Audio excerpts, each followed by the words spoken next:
Now, I have the pleasure of introducing our very first panel, looking at a very timely issue, and that is the institutional adoption of digital assets, mapping the road ahead. I am joined by our moderator, Bernhard Kronfellner. He is partner and associate director at the Boston Consulting Group. He is joined by his panelists, Chen, head of VIP and institutional at Binance, and Pierre, Samaties, chief business officer at the DFINITY Foundation. Let's give them all a very warm welcome.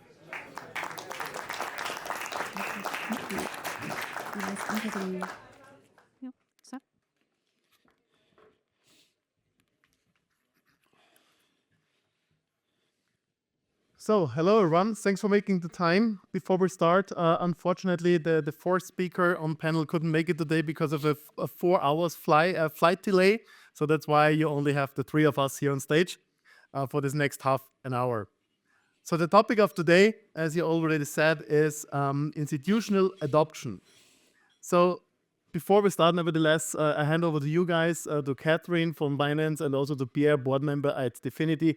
Maybe 30 seconds, quick intro, and then we jump directly into the topic. You go first. All right. Hello, everyone. Thanks for having me today. My name is Catherine, and I run the VIP and institutional business at Binance globally. Prior to coming to crypto, I work in traditional finance for 15 years. My background is in derivatives, structured derivative solutions. Just before Binance, I was with Morgan Stanley for 7 years in Asia. My name is Pierre, Chief Business Officer at DFINITY. Been in crypto since 2014, and funnily enough, the energy industry actually brought me into crypto. Long career in strategy consulting, and now taking care about everything business strategy, business development related at the DFINITY Foundation. Thank you, guys. So when we look at the, let's say, retail adoption, we know that more than 600 wallets are out there.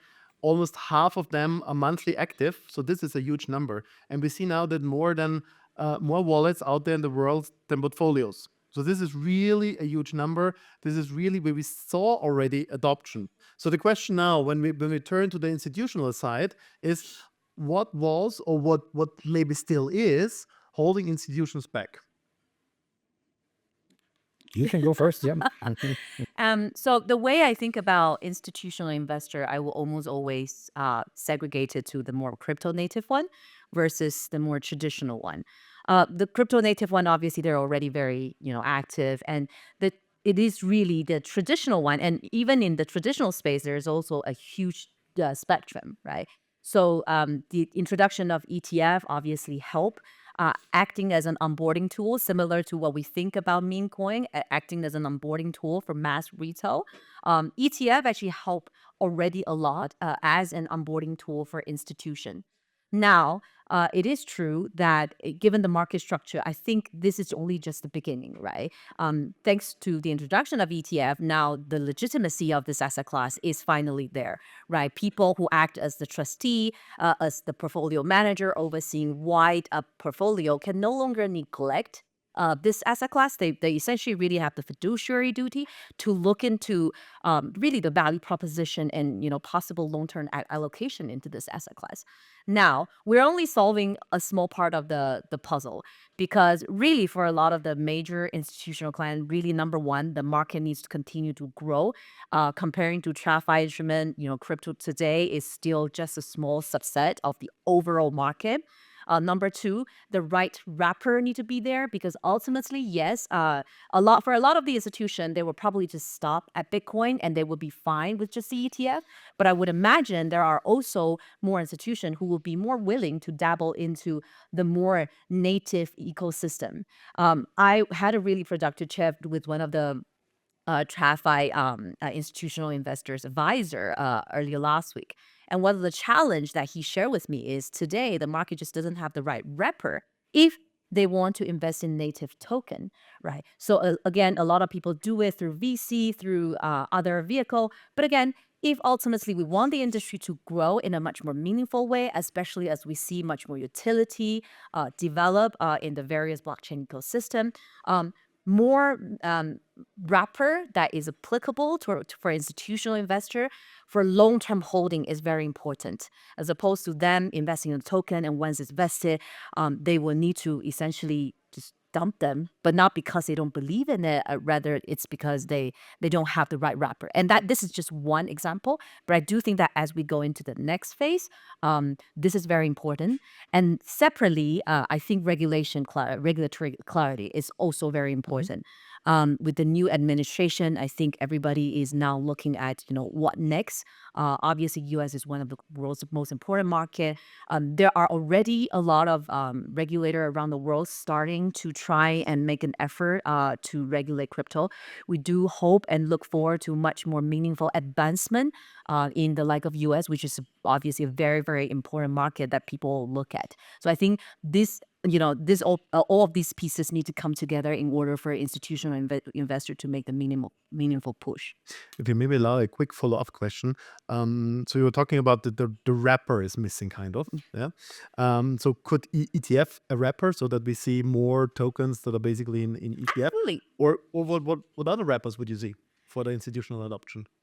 Well, the honest answer is I have not seen any for meaningful adoption. And I think that is a big question. I would be really looking forward to more financial innovation. But in terms of like an innovative wrapper to address that particular problem like that I talked about earlier, the honest answer is I have not seen it. Now, having said that though, there are other ways, right? So for instance, up until this point, most of the I guess, most of the serious institutional investor, their allocation have only been in primarily, primary market investments, i.e. VC, right? I think the market need to further evolve in order for more meaningful institutional investor to really go into the secondary, so just the liquid fund, right? However, I think, again, this industry is still very young. We are beginning to see more and more legitimate and really serious player having the proper setup that this institutional investor are used to, and at a scale that was currently much smaller than what they expect, but at least we're on the right track, right? Then, market participants such as ourselves or other fellow market participants, I think it's also very important to ensure that we have the right tech setup and infrastructure to empower that. So to give another example, right here at Binance, one of the very important advancements that we're working on right now is the whole suite of asset management solution, right? And the way we think about it is we basically want to make sure that we have the right infrastructure to serve different profile of investor, right? So for the small to mid institutional investor or even high net wealth individual investor, it is probably a pool investment that would be a bit more relevant. So that's why we already have fund accounts. I think as major institutional investors come in who are looking at making much more meaningful investment, then that's when, separately managed account that again needs to have the full setup that is fully in line with their experience in TradFi would be very, very important. And that's why it is also on our roadmap to be rolling out soon. Yeah, thank you. So Pierre, handing over to you. So we heard of potential of levers that are changing the institutional adoption, which is regulation, the platform, the right wrapper. Are there other levers that you would have in mind where you say, okay, now is the time where we not only see the retail adoption to this extent, but also the institutional adoption because of these additional levers that are now out there and that were not out there before? Well, I think we're at an interesting time at the moment where I think we're at kind of the verge of witnessing where at one point in time it switches from you will not get fired if you not do it to you will get fired if you don't invest in it, right? Which means that so far, I mean, a lot of banks, because of their conservative risk profile, are not willing to really do the jump, right? I mean, most of the banks have like innovation related projects, but they're not really offering it mass scale. It's more like the small, medium enterprise banks that are moving up. So it's going to be interesting, obviously led by the US administration. If we all think, or if we get what we all think, which is a strategic Bitcoin reserve to a certain extent, then obviously the game theory keeps starting, and then we actually might see an entire run on who can offer the asset class first. So that's number one, I think. The other thing is that I think investors or institutions still need to be a bit more, they need to get more comfortable with the asset class by trying it out themselves, right? Because now it's this abstract thing that I can maybe use an ETF.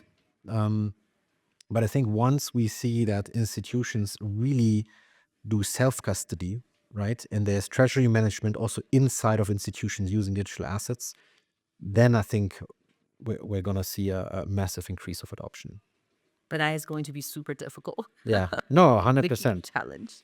100%. I mean, and maybe just to the wrapper question, right? So, what I found quite interesting, we just came from CFC, right? And there were a couple of folks, investors that were setting up SPACs on the New York Stock Exchange that are actually copying a MicroStrategy model, right?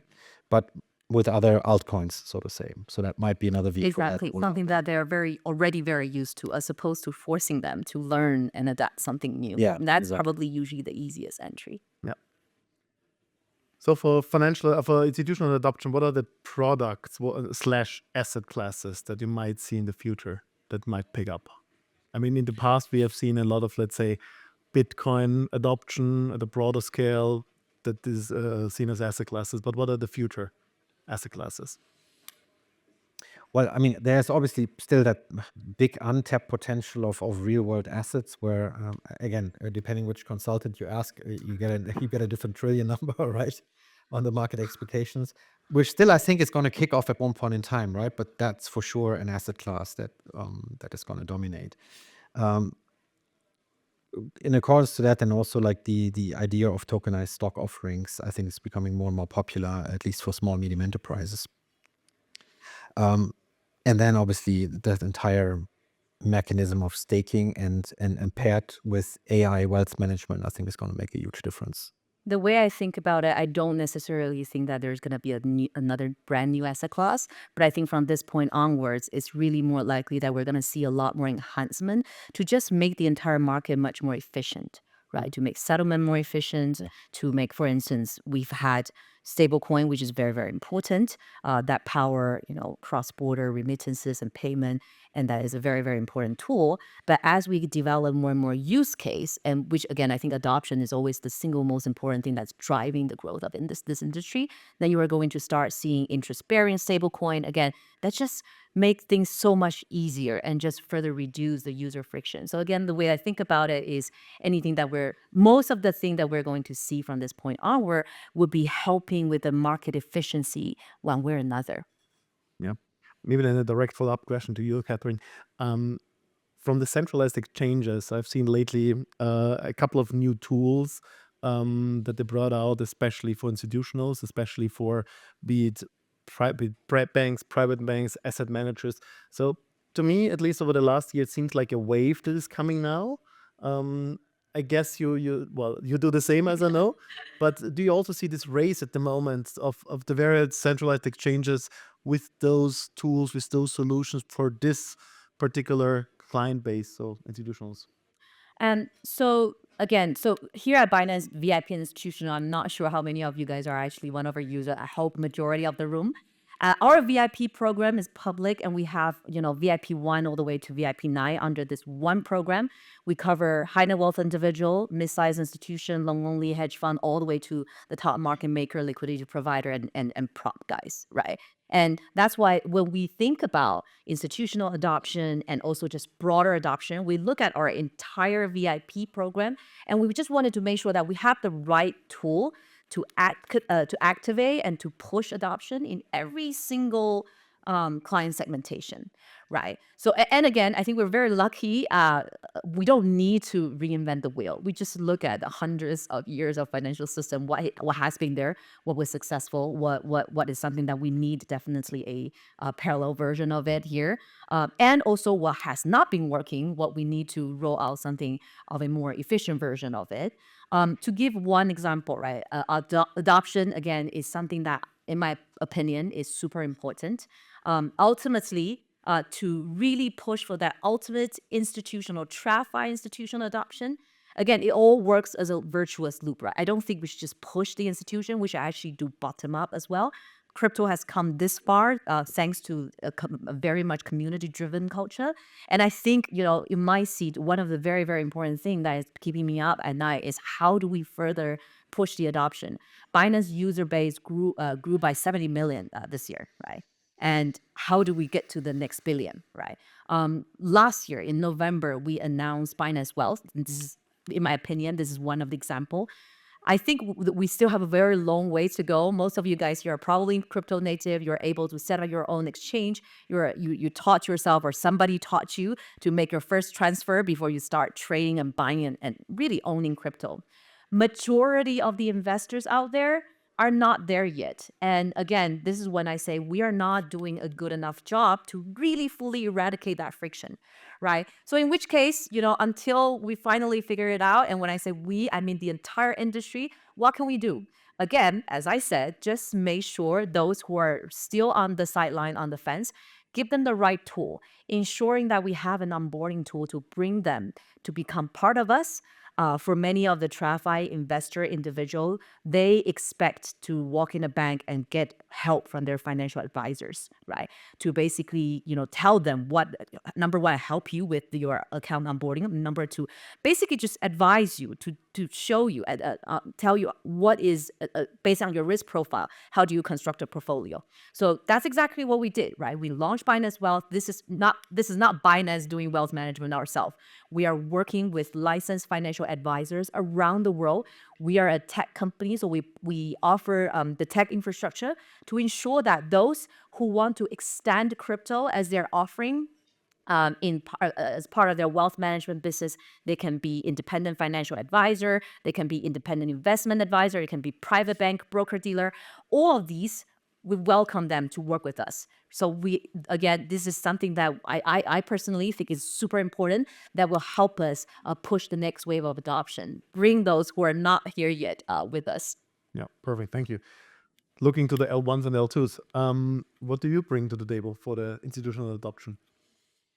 I think two things. Number one, tools. Yeah. Yeah. Number one, I think it is an infrastructure that allows you to trade any asset that you want, regardless of the chain. And I think a big problem we have in adoption is tribalism, right?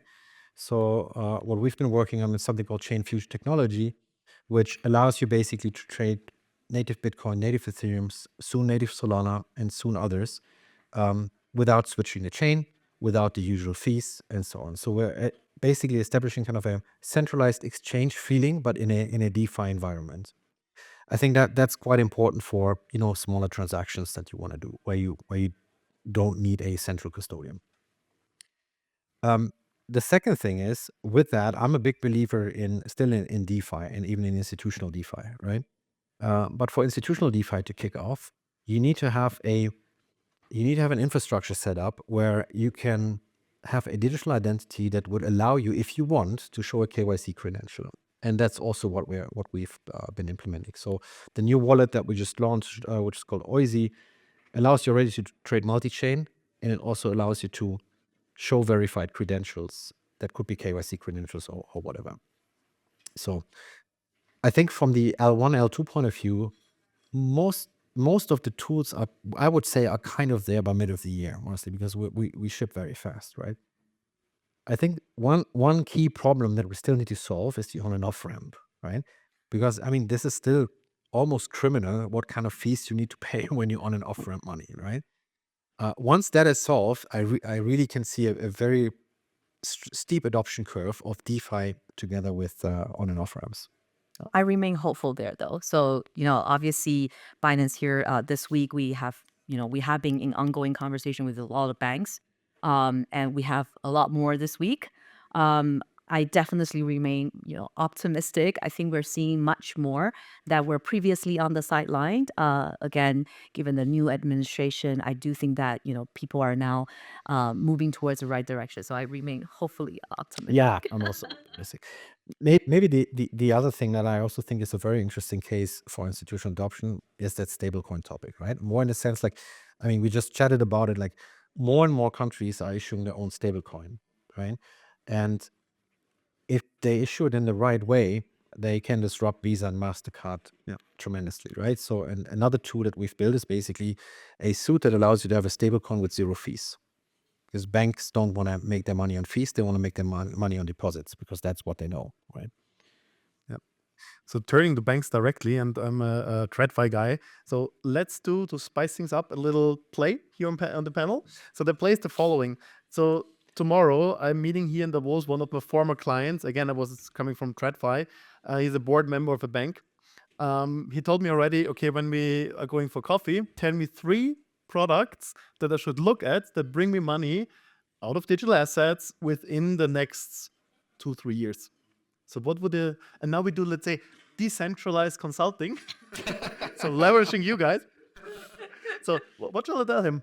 I mean, I have my list already, right? But I'm just curious. What The classic consulting trick, like ask you what time it is and just give you a with a cup. Or you're sitting between. No, I think that a couple of cool things. So number one, again, like what we built with Oisi is more of a retail version now, but it's going to be an institutional version. So a wallet and an infrastructure that really allows you to trade whatever asset you want, regardless of the chain. And keep it in secure network custody where your private keys are secured by mathematics in the network, and you don't need to trust either fully yourself or fully someone else. I think that's one. And it has the KYC element. The second element is AI wealth management. I'm really a big believer in this, right? And you have companies like Wisdomize and so on that are basically allowing you just connect your wallet, select your risk profile. I'm pretty sure Binance does that as well in the meantime, right? Or has something. And that just democratizes, in the true sense of the word, wealth management, right? That would be a big game changer also for institutional wealth management, in my point of view. Do you want 3? Always 3 or 5. It's always 3 or 5. Otherwise, it doesn't work.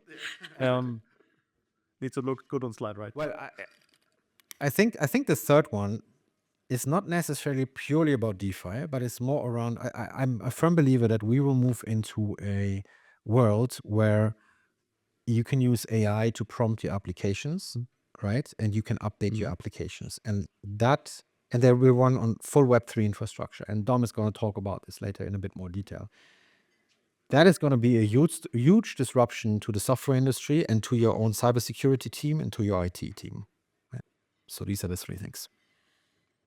So having come from TradFi, I'm going to be a bit more boring and pragmatic, but I do think that if I were you, and if you already have a long list, I would probably keep 3 in something that they're more comfortable with, and just 2 like that are truly revolutionary idea, but they're just going to listen to it and probably not do anything about it for at least a couple of years. Something that banks can already do, right? And again, I think they're only just getting more comfortable, which I'm a huge believer that there are things that is something that bank already do, but they can definitely work a lot closer with the overall digital asset industry to basically just, everybody will make money, everybody, and it will meaningfully address market people's pain point, right? So one of the example that I always, whenever I engage in conversation with banks, major banks especially, this subject always come up, which is what we call banking tripartite.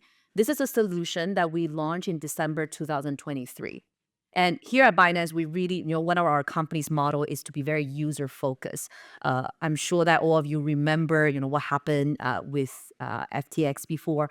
Counterparty risk exposure became a real subject, right? And that's why we were constantly engaging and listening to our users' feedback. And one of them, for the very long time, it has been, look, this is like this setup whereby as an institutional investor, I need to put my collateral on a crypto exchange. It's just not something that we're used to, right? So in order for this industry to meaningfully scale and to really attract those that are just not used to this setup, you need to have something that, people are comfortable with. And that's why we, it took us time, but eventually we rolled out banking tripartite, which is super simple. And again, it really just addressed people, people's pain point. It is, look, you want to trade on Binance, but you don't feel comfortable putting so much fund or at all on our exchange, then you just deposit dollar or dollar equivalent to a bank that you trust or you're used to or you already have a relationship with. And then on Binance side, we extend you a loan or a credit for you to trade. Right. And so this is something that for banks, they don't even need to touch digital asset, right? They are just custodizing dollar or dollar equivalent, which is something that they're already very used to, right? The only newer element here is to just starting onboarding some of the counterparty that are active in digital asset industry, right? It could be the traders, or it could be, the like of ourselves. But actually, ultimately, in the long run, I would believe the audience that benefit from this particular solutions the most are actually their existing relationship. So they get to, through doing this, further expand their wallet share with some of their very important client, right? So this, again, is something that I always mention. And the other one is actually just a lot of the banks, they do have their own wealth offering. And I do think that there are a lot of very interesting product out there that they can probably start thinking about, oh, do we want to offer discretionary management, service of certain asset class? Again, back to the basic, back to what the banks are already used to doing. They can act as, allocator for their client, or again, basically just going back to the advisory business. But these are all a bit boring. However, I do think that boring, but these, for many of the bank, it's low-hanging fruit. They can just get started. And then from there, they can do the other much more exciting and interesting project. Yeah. There comes always the question, is now the right time where the banks should go deeper into DeFi? So not only doing pilots, but really going deeper into DeFi? Or, well, first of all, I think we need to define what DeFi means. Yeah, so staking doesn't mean, some more advanced stuff. But this question always comes. So is now the right time? What shall I tell the board member for DeFi? 100%. I think, and if your board member goes in now, like, he would be very happy in 5 years, because there will be 99 other board members who didn't have the courage to do it. But would he get, just to continue with the follow-up question, wouldn't he get fired because there's no regulation in Mika, for instance? There's nothing about DeFi yet? Well, I mean, okay, it depends on the way your board member is located, right? Yeah. If it's regulatory compliant, of course, right? Then you can go into. But I really believe, like, in terms of DeFi, right? I really believe in that fat wallet thesis idea, where the wallet becomes the central piece of coordinating your wealth, right? And the traditional wallet has been held by the bank, right? So, and if you just go and convert this idea to DeFi, and banks could become wallet providers in that sense, I think that's something I think that a lot of people will be comfortable with, right? Yeah, definitely. Good. We have roughly 5 more minutes left. I would like to open up the floor now for questions. I think we also got a microphone somewhere here. So if you have a question, raise your hand, and I think the microphone. Yeah, about 15 minutes, so you can play. Okay. Okay. That was one question. Yeah. Okay. Well done. We're giving you more time as we wait the next guest. Okay. So we do a bit of entertainment.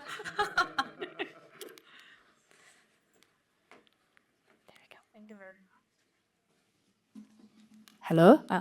So I have a question to Catherine. So basically, it's an interesting approach or idea to basically partner Binance with any banks. That means basically you share the client base with traditional banks, and you don't need a bank license to offer actually bank-like services. Of course, this is a great idea. So I'm wondering, how does the information sharing look like? Is that a double onboarding? What's the thing that you have to take care of, or what are the risks, and what is the reason behind, or what's your view of the reason of this strategy, this approach? Thank you. Thank you.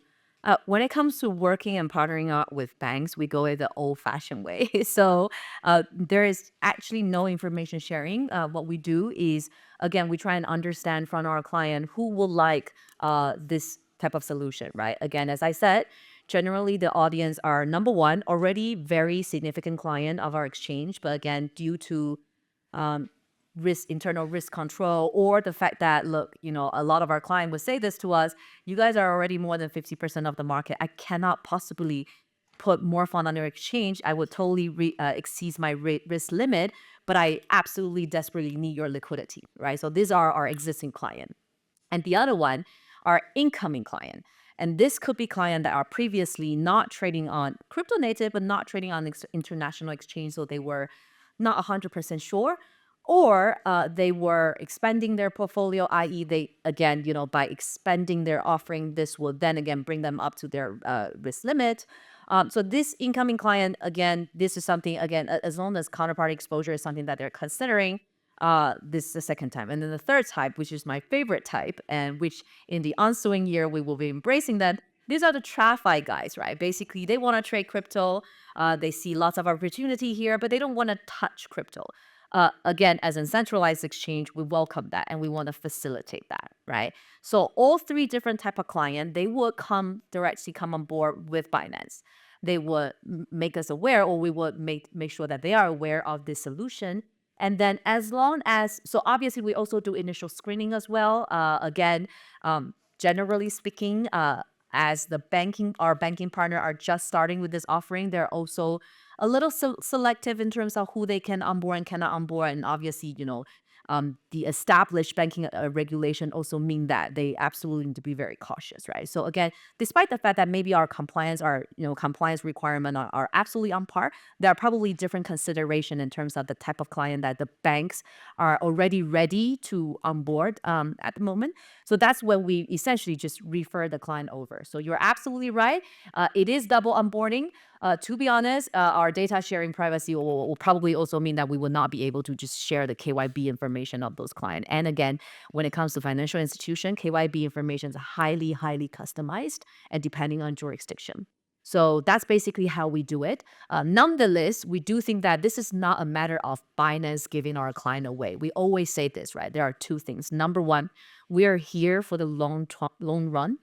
We want to grow the industry. We want to grow the pie, right? And we see this as a very positive both way relationship. Perhaps right now, it is true that Binance will be sending more clients to some of this bank, but who is to say? Maybe one day the banks will have their client who basically really just wanted to trade on crypto and looking for a solution, right? So that is number one for us. I think, it's a very healthy partnership. And number two, I think overall, again, this just, in general, this, as I said, we're here to grow the pie, right? And generally speaking, what we have seen is not only in terms of investor adoption, also for the bank that we work with, over time, we definitely see them evolve much faster than the other one who haven't even started with any digital asset offering. Then from our perspective, we think that we're doing the right thing. We're basically helping this bank to get better acquainted with the industry.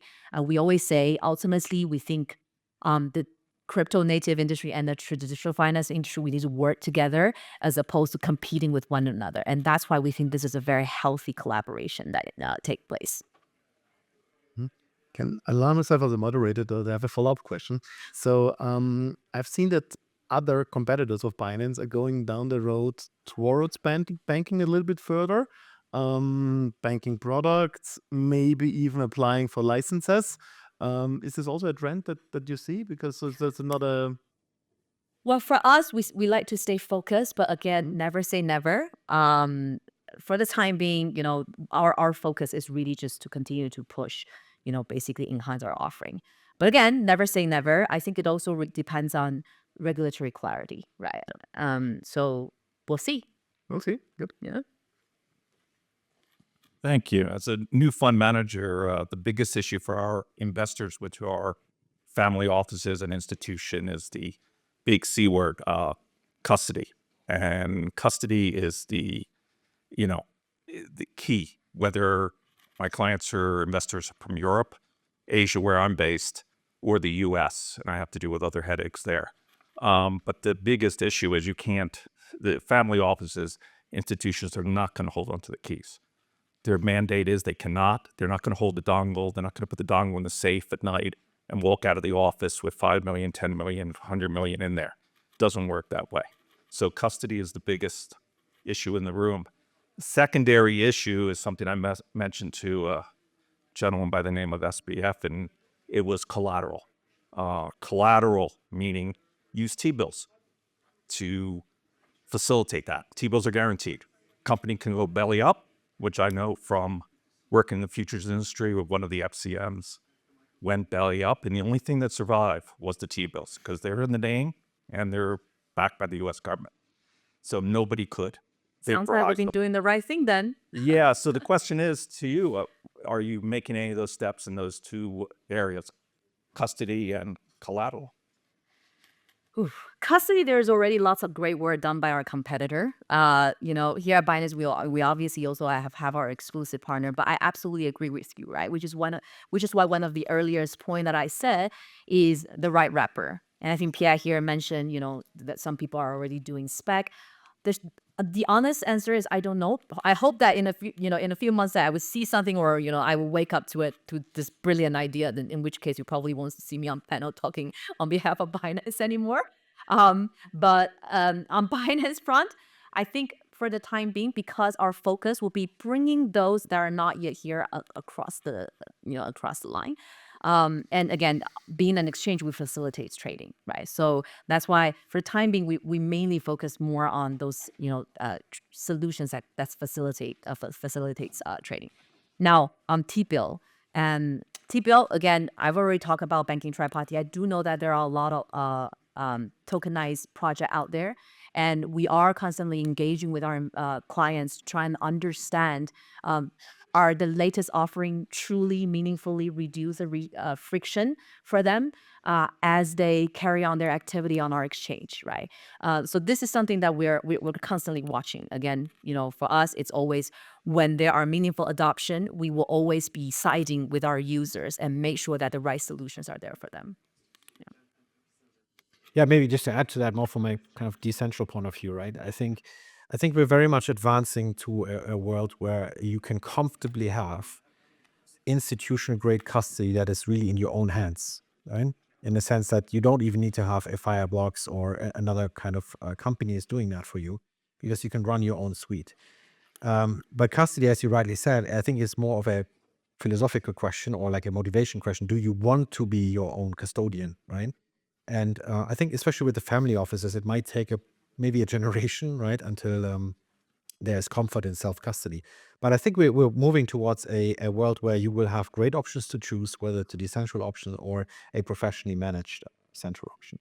And one way or another, it can only get better from here. I have met family offices who say, our founders are only used to having an actual vault. So although they will have a cold wallet, that they will still put that cold wallet in an actual vault somewhere in Switzerland. I remain optimistic. We have to do better. Let's see. Good, Catherine, Pierre. Thanks for your time. Thanks for this always good talk. Thanks. Thank you to the audience.